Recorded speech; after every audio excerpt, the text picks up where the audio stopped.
Livre des Actes, chapitre 23. Et ayant fixé les yeux sur le Sanhédrin, Paulos dit: Hommes frères, je me suis conduit comme un citoyen en toute bonne conscience devant Élohim jusqu'à ce jour. Et le grand prêtre Chanania ordonna à ceux qui étaient près de lui de le frapper sur la bouche. Alors Paulos lui dit: Élohim est sur le point de te frapper, mur blanchi. Et tu es assis pour me juger selon la Torah, et tu violes la Torah en ordonnant qu'on me frappe.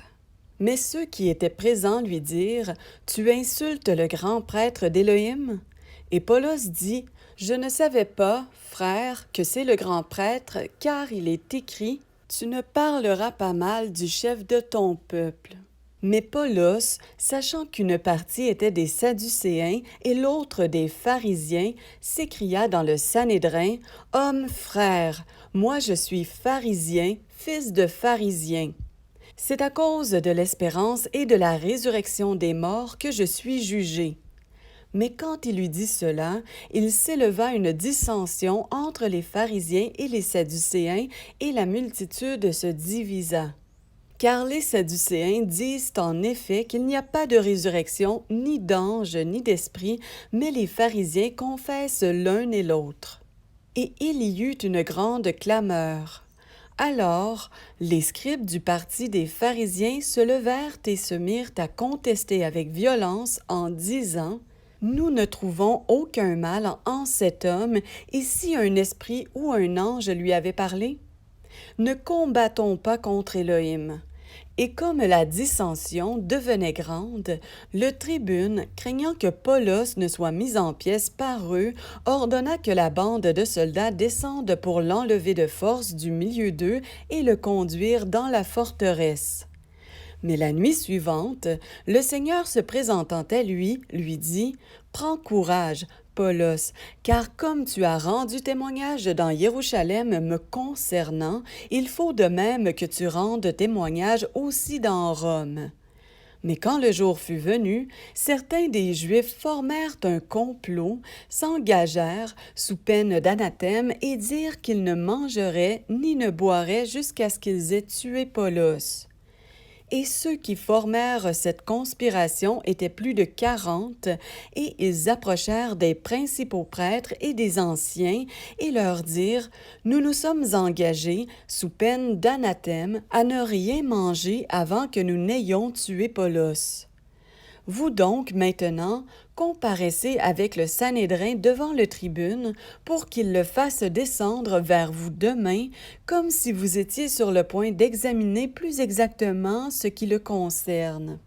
Et nous, avant qu'il approche, nous sommes prêts à le tuer. Mais le fils de la sœur de Paulos, ayant eu connaissance de ce guet-apens, vint, et étant entré dans la forteresse, le rapporta à Paulos. Et Paulos appela l'un des officiers de l'armée romaine et dit: Conduis ce jeune homme aux tribunes, car il a quelque chose à lui rapporter. Il le prit donc et l'amena en effet aux tribunes, et il dit: Le prisonnier Paulos m'a appelé et m'a prié de t'amener ce jeune homme qui a quelque chose à te dire. Et le tribune, le prenant par la main, se retira à part et demanda: Qu'est-ce que tu as à me rapporter?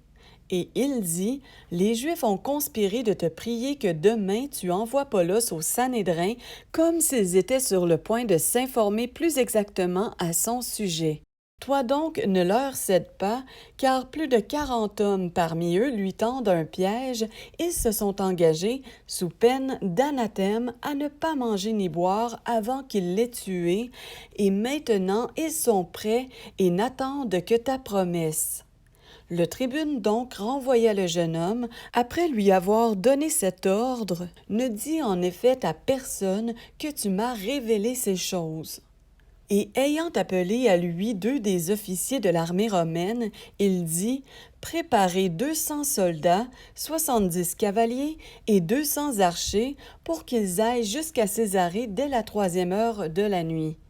Apportez aussi des bêtes, afin qu'ils fassent monter Paulos dessus et le transportent préservé du danger chez Félix, le gouverneur. Il écrivit une lettre contenant cette forme: Claude Lysias, au très excellent gouverneur Félix, salut. Cet homme, les Juifs l'avaient saisi et il était sur le point d'être tué par eux lorsque je suis survenu avec une bande de soldats et je l'ai enlevé, ayant appris qu'il est romain. Et voulant connaître le motif pour lequel ils l'accusaient, je l'ai fait descendre dans leur Sanhédrin. J'ai trouvé qu'il est accusé au sujet de questions relatives à leur Torah, mais qu'il n'est chargé d'aucune accusation qui mérite la mort ou les liens. Mais comme on m'a révélé un complot que les Juifs étaient sur le point d'organiser contre lui, je te l'ai aussitôt envoyé en ordonnant à ses accusateurs de te dire eux-mêmes ce qu'ils ont contre lui. Adieu. Les soldats, donc, selon l'ordre qu'ils avaient reçu, prirent Paulos et le conduisirent en effet pendant la nuit jusqu'à Antipatris. Mais le lendemain, laissant les cavaliers poursuivre la route avec lui, ils retournèrent à la forteresse. Arrivés à Césarée, les cavaliers remirent la lettre au gouverneur et lui présentèrent aussi Paulos.